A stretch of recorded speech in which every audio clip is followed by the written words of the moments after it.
In this video, I'm going to do a quick overview on what you should know before or after your purchase of a drone or UAS, and before taking your first or maiden flight.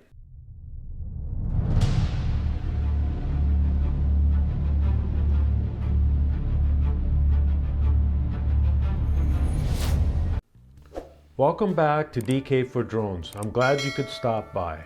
And if you purchased a drone, congratulations and welcome to the drone community. I'm going to touch on the rules you need to know before your first flight. If you still have questions and want to know or learn more, I have a website that I will recommend at the end of this video. Now let's get started. First, you need to follow the FAA rules for a recreational pilot, which is US Code 44809. This is a cutout piece for recreational pilots and is under the umbrella of Part 107 regulations. I am only going to cover the USC 44809 guidelines in this video. 2. You need to establish if you meet the rules and regulations to fly as a recreational pilot. This is all about the intent of the flight. The FAA has a paragraph explaining this and a list of 9 guidelines that you need to follow in order to fly as a recreational pilot. I will leave this list below along with the FAA DroneZone link. 3. You need to have and follow guidelines of a CBO, or community-based organization. Flight Test is one that is highly recommended, or you can check out others on different websites under community-based organizations and find one that best fits your needs. 4. Complete the FAA Trust Test, which is on the FAA DroneZone website, or you can also take the test through Pilot Institute's website. This test takes about 30 minutes, is fairly easy, and you can't fail it. 5. You need to register your drone or UAS if it's 250 grams or more, and if it's less than 250 grams, you don't. Just beware that if you add anything like an anti-collision light, or in the case of the DJI Mini 3 series, the Plus batteries, these can and will put the drone over 250 grams. And in that case, the drone will need to be registered. The cost is $5, and it's for all your drones if you fly as a recreational pilot. Now, these 2 next items are important. First, the only place you should go to register your drone is on the FAA DroneZone website. And second, your registration number needs to be visible and on the outside of the drone at all times. 6. If you're going to be flying in controlled airspace, you need LAANC approval in order to fly in this type of airspace. Also, if you have a DJI drone, you need to apply for an unlocking request as well. I have a video on how to get your DJI authentication and how to set up your account so you can unlock your drone, along with how to get LAANC approval to fly in controlled airspace. I'll leave the link to that video below as well as right up here. Side note, at the end of this video, I'm going to do a quick review on LAANC and the DJI unlocking request, as these have been changed or updated in the last couple years. 7. Here's a brief overview of other things I feel you should know and do before the first flight, and a lot of this you'll learn in the FAA Trust Test.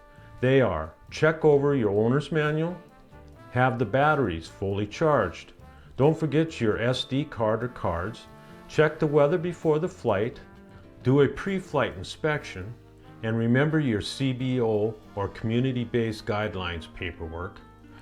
The drone needs to be in VLOS or visual line of sight at all times. LAANC approval if needed. The maximum altitude is 400 feet AGL.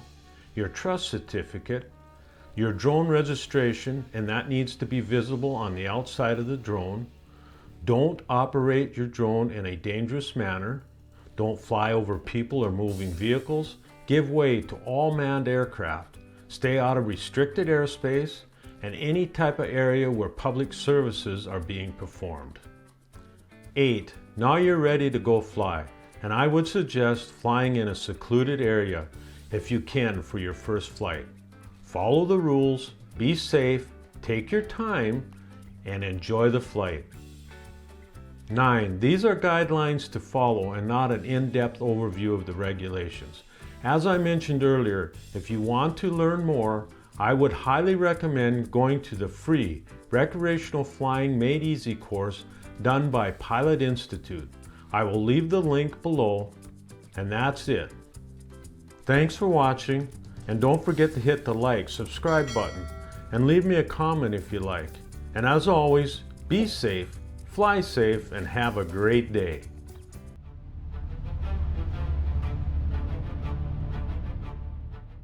Now what follows is a review of the updates to LAANC and the DJI unlocking request procedures. Not a lot of stuff has changed over the last couple of years as far as your LAANC approval goes. The only thing that's changed is the name. The Before You Fly app is the same, but the Loft, which used to be Kitty Hawk, is now Aloft Air Control, which that's the only thing that's really changed. The app itself has pretty much stayed the same. Anyway, I don't use the Before You Fly app hardly anymore because I'll show you here in a minute. But where I live in restricted airspace, so I can't fly around where I live. But anyway, I fly a lot of times over in this area. And if you click on there, if you swipe this up, it'll show you that it is controlled airspace. It tells you that. But it says down here is permissible altitude for authorizations 200 feet. And now watch when I hit Get LAANC. As soon as I hit Get LAANC, it takes me right to the Loft Air Control app. So I've just more or less quit using Before You Fly app. Right back where I started from, I got to redo everything anyway. So we'll get over here to where I fly quite often. And as you can see, I'll pin there. And if I swipe up again, it's pretty much the same information, or is the same information. It says permissible altitude for authorization is 200 feet. The other thing that this does have that the Before You Fly app doesn't have, it's got your weather. But anyway, it's got the wind and the gusts, so the humidity, the temperature, and all that stuff. So it's nice that way. Now that you know where you're going to fly, and again, you can do this before you go to that spot and fly, or you can do it when you get there. So I normally do it when I get there rather than before. But anyway, once you're there, you have it pinned. Now you hit LAANC. Now LAANC comes up with this question. It says, what type of LAANC do you want to request? We're going to go section 44809, which is recreational. We're going to go there. Now a box comes up on the map. Now I'm going to show you something here. Right now, the highest I can go by, if I pull this pin over, is 150 feet. If I try to go to 200, you notice that it's not eligible for authorization over 200 feet. If I pull it back to 100 or 150 feet, it shows that I'm eligible for auto approval up to 150 feet. The reason being is because I'm right on a line here. So if I move these over and go over here like this here, you just see that changed to 200 feet because I'm on the other side of what they consider a different ceiling for that airspace. So anyway, now I can go to 200 feet and click on there. You go next, and now it's going to ask you when and how long you want to be there. You want to be now. I guess if I was out in the field, it would be now.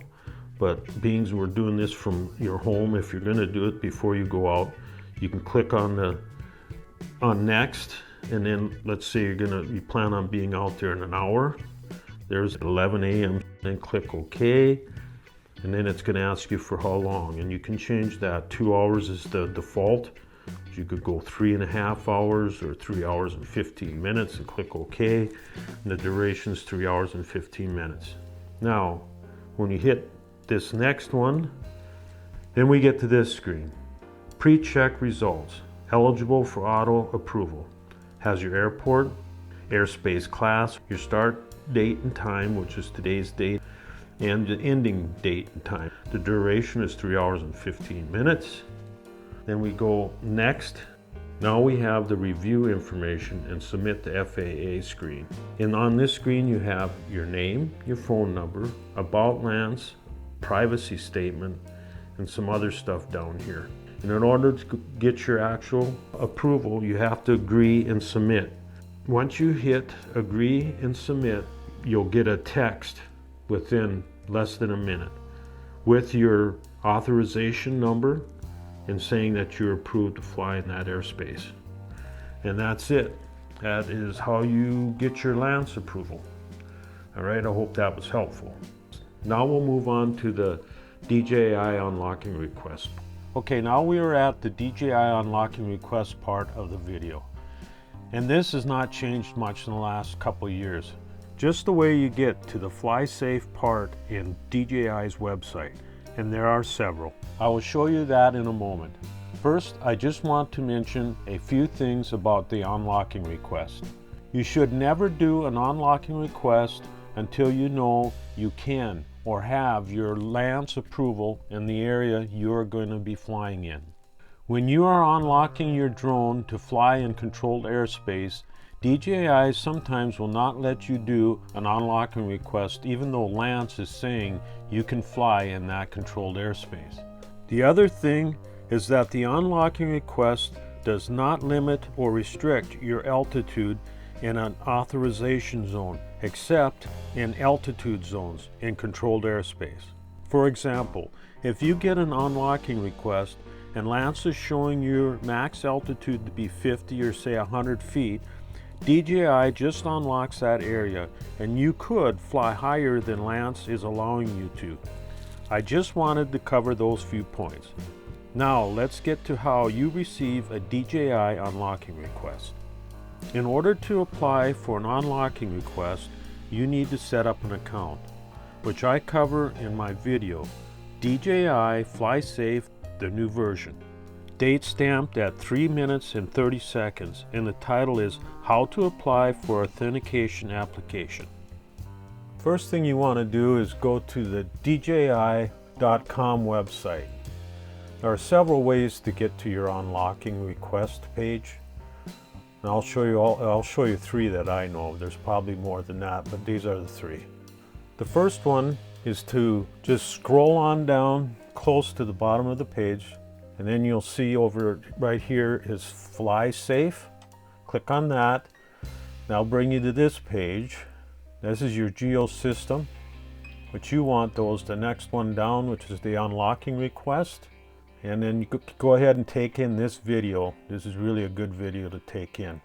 It really complements a lot of the US regulations that the FAA has. Anyway, hit the unlocking zone bar, and once you get there, you get to this page. Now you want a new unlocking request. Now over on the side over here is where when you go to set up your account, this information will all be filled in when you what they call authenticate or do an authentication, which is basically setting up your account. Here's your background and all that stuff, and you can go in there and edit that. The other way to get into your unlocking request is to click on support. That'll take you to this page, which is your geo zone map. You click on that, and that brings you into this page, which this is your geo zone information. We want the unlock request right up here. Click on that, and that takes you into here as well. Then you just have to click on New Unlocking Request to start your unlocking request. The third way is to scroll all the way down to the bottom of the page. Under Fly Safe, click Fly Safe, and then this pulls up, and you have your geo zone information again, or your unlocking. New Unlocking Request, click on that, and voila, you're right where you see the other two. Just go ahead and click New Unlocking Request, and away we go. I'm going to turn this over to the video I did 2 years ago, because things have not changed on how to apply for unlocking request. Now we're going to go ahead and see if we can do an unlock request. We're going to hit this New Unlock Request. It's going to bring up this unlocking request notice. In other words, telling you you're responsible for everything.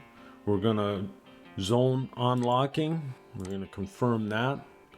And now we're gonna go up here, and this is autofill here. This should all be autofill. Pilot, boom, and then we go next. Okay, we're in the United States. I'm gonna put in my town, just because I'm gonna show you later on in the video why you need LAANC. Anyway, I'm gonna unlock this zone, which is mine and international. Unlock this zone, and I'm gonna unlock that zone. So I'm unlocking 3 zones, which is nice about this one. The old one, you had to go back and unlock each one individually. This one, you can do groups of them. Then I'm gonna go today's date, and the reason for unlocking will be recreational, and we'll submit. Let's see what happens. It's operation complete. Submit was successful, and there you go. And now right here is what you unlocked. You hover over this 3 zones, and it lists your authorization zones, the 3 that you unlocked. You can click on the view, and it says accepted. Puts all the personal information in there, and also the map with your unlocked zones, which you can scroll up on or do whatever you want, move around. And the time range, which is the date. Today through, it gives you 3 days. And then what it's unlocked for. So that takes care of all that. So we're set to go. I hope this was helpful to you. And if it was, don't forget to hit the like, subscribe buttons below. And leave me a comment if you'd like. Thanks for watching, and be safe, fly safe, and have a great day.